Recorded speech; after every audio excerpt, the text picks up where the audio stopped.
the whole cycle and start it again, moving on. I think I've said this, that the partnering cycle is distinct from but easily aligned with a project cycle. So I am wondering how much in your relationships you focus on building and looking after the partnership as opposed to managing the project, and what difference you notice if you do put energy into the partnership as well as the project. Would anyone like to share something about that? Yeah, we'll have this gentleman back here. Are you speaking English? Yes, English. I do speak it, and French also. Ah. What I'm thinking the difference is in a project cycle, we always have what we call a drive or a needs, and an entry point. We work on project because there is a needs for this, so then the project cycle starts, and then the partnership comes afterwards. I think this is a different, because in your cycle, in partnering cycle, I was trying to see where is the entry point, or what is the needs from where you enter. Moving on. Scoping needs sensor, okay. That's the entry point, okay. Yeah, pretty much. Yeah. Although sometimes you might find the partners and then backtrack and think, oh, well, we'd like to do something together. Where shall we start? So the relationships might, but usually it's coming out of a sense of need to act on something. So I think that's similar. So I'm not really asking you about the cycle here. I'm asking about where you pay attention to just managing the project, or also investing energy in managing a partnership. And what difference does this make if you put energy here as well as here? Anyone? Yeah? Just wait for the microphone, yeah. I think that you manage the partnership related to projects or activities, you also continue to build relationship and friendship. So it's difficult to, this is our context, it's difficult to really just concentrate on projects partnership without paying attention to the relational side or friendship. That's why most often even the project ends, or whatever activity that you are engaged with ends, the friendship continues, and always looking forward to moving on to another activity or another project. So building partnership, I think it's difficult to really separate. Yeah, so it's No, that's great, thank you. And I think what you're describing is that by continuing to invest in the partnership, you also lay the ground for potential future collaboration. Whereas if you really only focus on the project, you get that done and that's it. And you probably end on good terms, but you may not have invested so that there's future potential. I would just say though that partnership is not only about friendship, right? Sure. It definitely results in that in many instances, but investing in the effectiveness of your partnering also is what allows you to get more creative, to maybe adapt your project, start a new one, bring in a new partner, dream up an innovative solution. Maybe it's where the unexpected benefits are likely to arise, as opposed to the very predictable things that will arise out of just doing the project. Okay? Okay, now let's move on. I would like to introduce for you some challenges that have arisen from at least 20 years of in-depth practice in partnerships, and which have taught us that there are some underpinning principles which can really support success in partnering. Okay? See what you think about these, and at the end I'm going to ask you if there is a particular challenge that maybe you relate to, that you experience in your partnerships, and maybe whether there's something you think you could start doing differently that might help you address that challenge. So the first one, let's see if you recognise it. Anxiety about difference. Oh, those people from the government, are they going to understand me? Us, NGOs or business? We're really different. They do things differently. They make decisions differently. They use different computer systems and, how's it going to work? Right? Or from the government. Oh, those NGOs, oh my gosh. They just like to talk all the time and they're so high and mighty. They always think we're the bad guy. They're really going to believe that we've got some good intention, right? We're all anxious about the other one and how different they are. I don't know these people. What's it going to be like? So this is very, very common. And it can actually stop us partnering, or it can make us timid and reluctant to fully engage. So, oh, here we go. A little stereotype, okay? This is not to say that men are always thinking in graphs and women are in hippie dresses and sitting in circles. But you see, these are quite different types. But a principle for partnerships to address this is valuing diversity. Now that sounds like just a very popular thing to say, but if you come to partnerships with everyone the same around the table, what are you going to get? Huh? Boring. Boring. And you'll get the same old thing, won't you? Because you already thought of that and everyone else around the table already thought of that. So why do a partnership? Just do it yourself, no innovation. Okay, it's in diversity that you'll get the innovation. But it takes a mindset to recognise that and therefore step beyond the anxiety of the difference and to value it, to explore it, to recognise, oh, you think about that so differently to me. Let's see what value that brings us. What's in the space between our differences, and that's the goal of partnerships actually. But you have to recognise and value it. Okay. Power imbalance. What do you think of this one? Do you see yourself there? Which one are you? The little guy? Or you're the big guy? Anyone the big guy? Come on, Mr. Sibu, are you the big guy? No? Oh, what about Tetra Tech? Are you ever the big guy? Well, I think you should be 3 because we always have a donor. A really big guy. It's a flow down. Who relates to being both? Huh? It depends whether you're dealing with a 10-person and a 200-person organisation. Who's bringing more money? Maybe who initiated, like we said before. Right, so, but power imbalance can really be a problem in a partnership. Why is that? Why do you think it can be a challenge, a problem? What happens when you feel like that little guy? Can you read what it says there?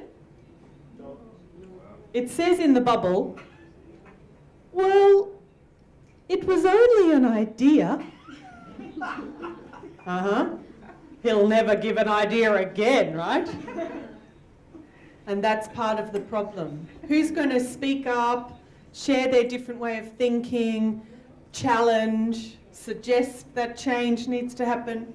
None of this is going to happen where there's a power balance. So what do we do about it? We have to work towards equity. Very challenging, but there are things you can do. Just remember, equity is not equality. Doesn't mean the same. Difference will always be there, but equity is something we feel. And it's something unique to the group of people sitting around the table. And they need to be the ones who say, that arrangement, whatever it is, feels equitable to me. Even if it might look very unequal to someone outside. The people around the table have to feel that it's equitable. Okay? So maybe there's decisions. Who makes decisions? Maybe In some partnerships, it's always consensus, so that's sort of equal, right? Maybe in others, there's one group who take a certain set of decisions and some sit somewhere else with more operational people. But they all feel that's equitable because it's going to work, because that matches seniority and risk and need to get on with things. So it just has to feel right and equitable for the people involved. Come on in. So, next one. I'll let you reflect in a minute, huh? Oh. About the bubble can say, you can keep your money, Oh. even Yeah. if you are. The bubble can also say, well, you can keep your money, Yeah. and Yeah. you know, Let me go. even if you are in that tiny position. So when we have longer time to explore these things, we do often talk about equity of contribution, right? And in my opinion, if you take the money out of a partnership and there's nothing left on the table, you didn't really have a partnership, okay? You had a funding relationship. That's fine. But just recognise what it was. In a partnership, there is more on the table than money, and there's something from everyone. Everyone makes a contribution, everyone benefits, and everyone contributes something. And it's up to those partners to decide that that contribution feels equitable because it's coming from whatever was their capacity to contribute. But it feels equitable, right? Yeah. In that instance, you can possibly say, I won't say something rude, I could say something rude, but we'll leave that. So, hidden agendas. This is that sense that I just don't really know where they're coming from. You know? Are they really telling me the whole story? Exactly, so you know the answer. What's the principle? We work towards openness because it's going to build the sense of trust. Now, openness doesn't mean you have to share everything. But you can say, I can't share this. Because of these reasons, when I can tell you, you'll be the first to know. Right? It's openness. Is that the same as trust? Let me get to that in 2 slides. I'd like to say trust is a consequence of openness. Huh? You don't just get trust, you have to build it. How do you build it? You build it through openness, yeah. So, the tug of war. Anyone recognise this? You do? I think we see this mostly when you're partnering with organisations in the same sector. Huh? So one day you're partners, next day competing for the same opportunity. So there's this kind of guardedness perhaps, right? How do we get around that? That's self-interest. We really work towards mutual benefit and mutual accountability in the partnership, which means there's enough in it for everyone to feel this is really worth it for me to stick in it. Okay, I'm not going to resort to competing because this one is bringing me value. If you don't work towards that, our gentleman earlier talked about how important the common interest is, but also these perhaps not even shared interests, but what people need to stay at the table and feel this is of benefit for them. So Unilever, that example in the Philippines. If Unilever gave some money in that first phase, but then they weren't involved in choosing some of the cohort of businesses that were being trained, so that those businesses were part of their own value chain, imagine that, if they didn't feel that within their business operations there was some gain coming back, do you think they'd feel committed? I think that money might have quite quickly dried up. So, but it wasn't against the interest of the partnership to be training some of the SMEs that sat within their thing. So that's about designing the partnership so there's enough benefit for everyone to stay at the table. Okay, last one. Uncertainty. Ooh, this rickety ladder I'm climbing, is it going to hold me? What does the future hold for us? We're stepping into the unknown. There's many things we don't know when we embark on partnerships. And this is something I think we don't talk about very much, but actually partnering takes real courage. Courage to be that little guy who speaks up and says, I don't want your money.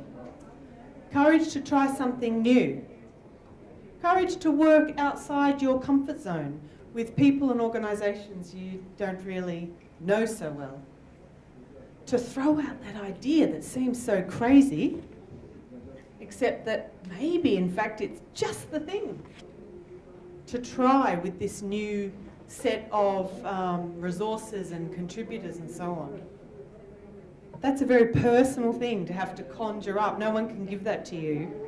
But I think it's really worth recognising in this work. It can take personal courage to step up and step out into something new.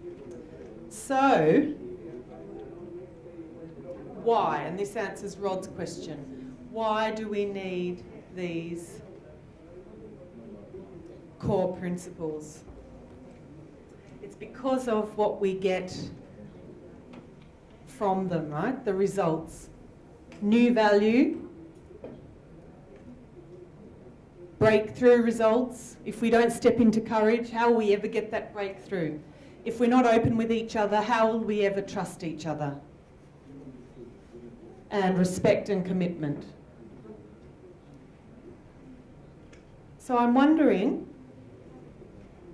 we won't do that. I'm wondering which of these, you love the photos, it's so funny. Which of these do you relate to? I asked you at the beginning, is there one of these, those challenges in particular, that you relate to and that you think, maybe I could try something different? How about you just take a moment and have a little think about a partnership you're in. Think about one of the challenges and what is one thing you could try that might be moving towards the principle that's going to lead you to success. Take a minute and reflect, scribble some notes for yourself.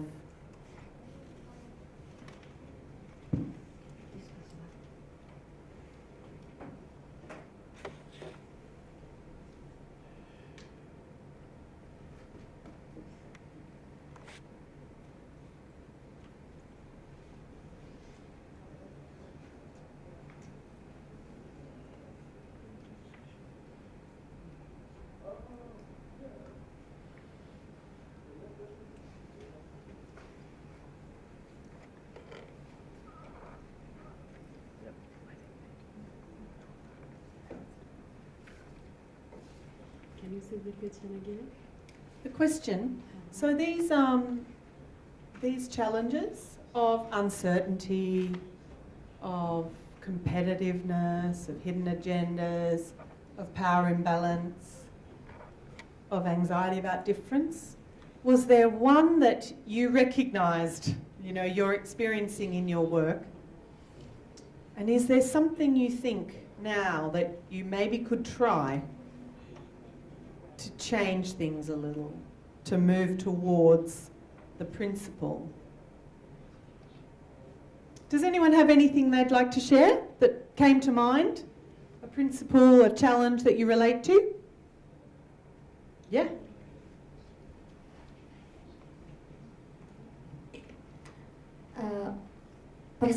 Personally, I think it's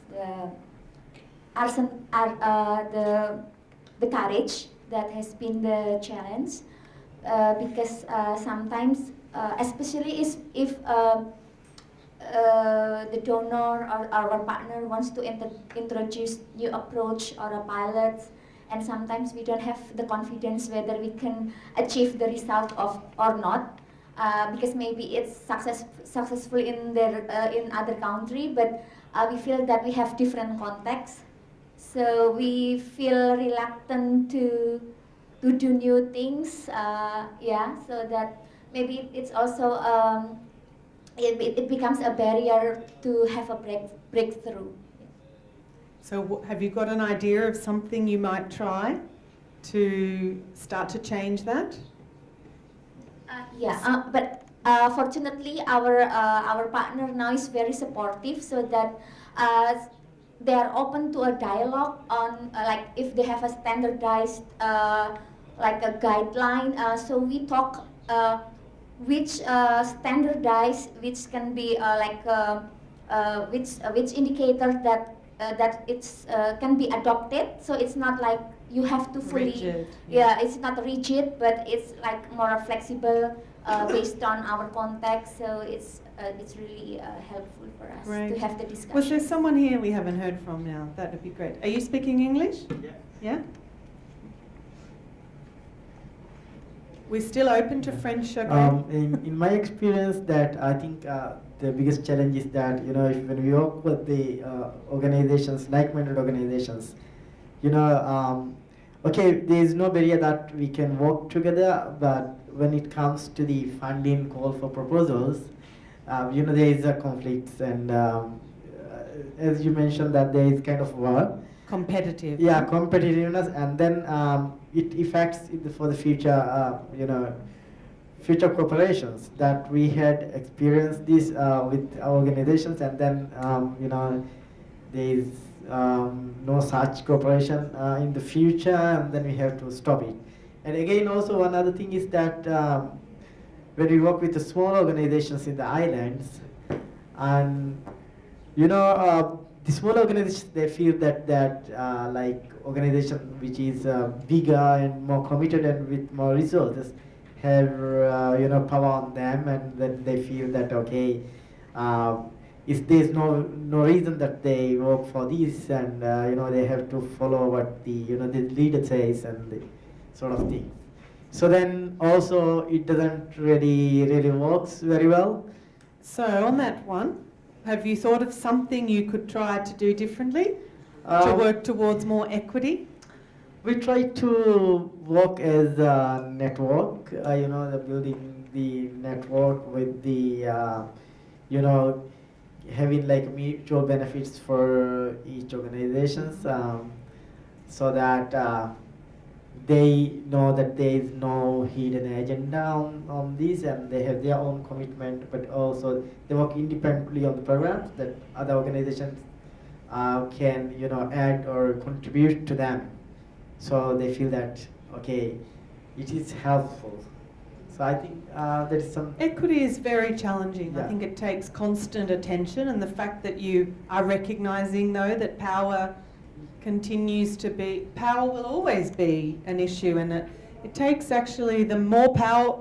It takes courage from the more powerful one, often, to open things up in an unusual way and to make themselves more vulnerable to change, to feedback, to criticism, to needing to tell their organisation that we've got to do things differently because we want equity in these partnerships for all these reasons. Yeah, so I think it takes, there's no one answer to this one, but it takes some attention and continued attention, yeah. Let's hear from this. We're going to be speaking French? No. English? Okay. Just dwelling on the issue of power difference. I think it's very common in Africa. Being an African, this is some of the things that we've been experiencing, where when you're talking about the power difference, normally it has to do with the funding mechanisms. You find the donors or whichever organizations will come with their own themes or agendas, which they would want you to fit into, and challenging those obviously becomes a very, very big issue, because they say, well, if you don't want to do this, then we take our money elsewhere. So that's one of the biggest challenges. So sometimes it's not so much about the little man trying to say, look, this is what we need to do. This is what we need to put on the table and negotiate. It's the big guy who comes with their own ideas, their own agendas. And we're seeing this very, very prominent, especially in the issues of climate change, DRR and so on, where people will come with a certain thrust in terms of the agenda which they want to do to fulfill their performance indicators, if they are, and so on. So if you want to deviate from that and trying to think about eco-partnership, it becomes a challenge. Yeah, absolutely. That's one context, and there are many more, right? I'm not standing here saying I've got the answers for that, but PBA is beginning a sort of line of research and action research with donors actually to just start putting on the table this conversation of what is the role of donors in supporting effective partnering, and what role can they play also. What does it mean if they are a partner as well? And I think this is the conversation for our time, because no matter our intentions, if the source of the funds won't also become part of the change, yeah, we spin our wheels, right? I just want to go up here to this lady who hasn't shared with us yet, but then we'll try to... I've just been told we can go 15 minutes longer because all the other sessions started late. Are you comfortable to do that? Okay, so we have a little bit more time up our sleeve. Thank you. I also have to add something to what he mentioned about the competitiveness. Especially this is important for Sri Lanka, where we are reaching the lower middle income country, so the donor funding will become less. So I think now what is now, every CSOs is competing for the limited calls. So, but I believe, so rather than competing alone, so it is always best to develop a partnership with other organizations. So for funding, chances for getting funding is high, because it brings the different expertise, knowledge and skill. So I think now that is one of the things we can think of. Yeah. And similar thing now, most of the global fundings comes to the government. So we have to think about how we partner with the government who has the power. So we have to take steps and skills and knowledge to build partnership with the government. So that is important for sustaining our efforts as CSOs. Yeah. And this is a changing world, isn't it? Changing dynamic for, it's not only in the Philippines, right? The role of CSOs is continuing to change as the funding systems disrupt, and yeah. Do you mind if we just come to this lady, and then we'll come back here? Yeah, and then Rod, I know you've been going to. Merci. Moi, je vais m'exprimer en français. Bien vrai que j'ai pris le train en marche par rapport à cette présentation. Selon mes propres expériences en matière de partenariat, je pense que le partenariat, il faut avoir tout d'abord les mêmes objectifs. Et aussi, la confiance est un élément essentiel dans le partenariat. Et avoir le sentiment que tous les partenaires doivent apporter quelque chose pour développer le partenariat et puis pour que le partenariat puisse être durable. Donc je pense que c'est des éléments très importants qu'il faut tenir compte dans le cadre du partenariat. Voilà, merci. Thank you very much. We've had a similar comment being affirmed, so thank you. While we're here, Rod, do you just want to quickly make a comment? Yeah, I was just going to add Which that of the principles and things spoke to you? Well, I think going back to the donor, I think the donor espouses partnerships, but it doesn't give us the, they don't build in that partnerships take time, they take skills, and they take money. And we need to be able to do that. And then go back to the project cycle and the partnering cycle. You have to design the project in a way that allows for open space conversation, to allow partners to be able to achieve what they want to achieve. Thank you. And finally, this man up here. And then we're going to move on, but thank you very much for your reflections on these. Oui, alors, dans le cadre du partenariat, normalement, quel que soit l'angle considéré, ce qui est important, c'est que nous cherchons à aboutir à des résultats fascinants, des résultats effectifs. Donc, Ce qui est très important, c'est d'abord suivre à la lettre ce qui est écrit dans les lignes directrices ou dans les termes de référence qui lient le partenariat. Donc c'est extrêmement important. Donc il n'y a plus de question, il faut éviter la question de l'oralité dans le partenariat si vraiment on voudrait bien aboutir à des succès.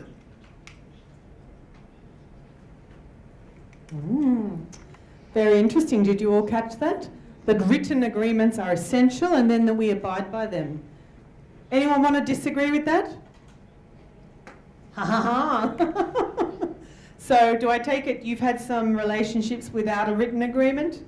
Yeah. Actually, in different parts of the world, a handshake is as firm a commitment as you will ever get from signing something. The important thing is that the agreement was through a discussion. It wasn't imposed by someone only. It was a co-created, we all commit to these things. This is what we're aiming for. This is the way we're going to achieve it. These are the contributions. This is the way we'll behave with each other. This is how we'll be accountable, how we'll do our communications, manage our IP, all such things. I completely agree. And my preference is that is written down. But there are, just to challenge orthodoxy, there are places in the world where their handshake is as firm, the most reliable thing if people shake their hands, right? Yeah. Anyway, I'm going to move us on because we could talk about this for days, and in fact we do in our 4-day, where's my clicker gone? Over here. 4-day program. Where did we go with that? Just have a read of these. Basically, if you don't look at these things, these challenges of power and anxiety about difference and competitiveness, if you leave them unexamined, they'll just get worse and can destabilise your partnership. And challenges can keep coming back. You might think you've addressed it once, but then it comes back again in a new form, and it is worth continuing to look at them. And they'll look different in different places, even if they are really grounded in a similar challenge. All right. So, Marie, would you help me with a handout? Let me just check how our time's going. I have a little handout for you. We have some in French. We also have, you can leave the microphone for a minute, some in English. On this handout, on one page is the partnering cycle, which is just for you to have as a reference.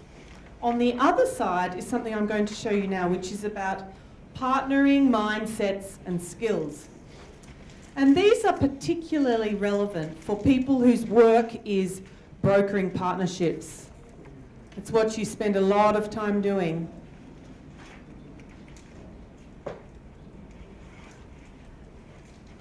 Brokering partnerships is where someone is responsible for the forming and the guiding and managing the processes that underpin partnering.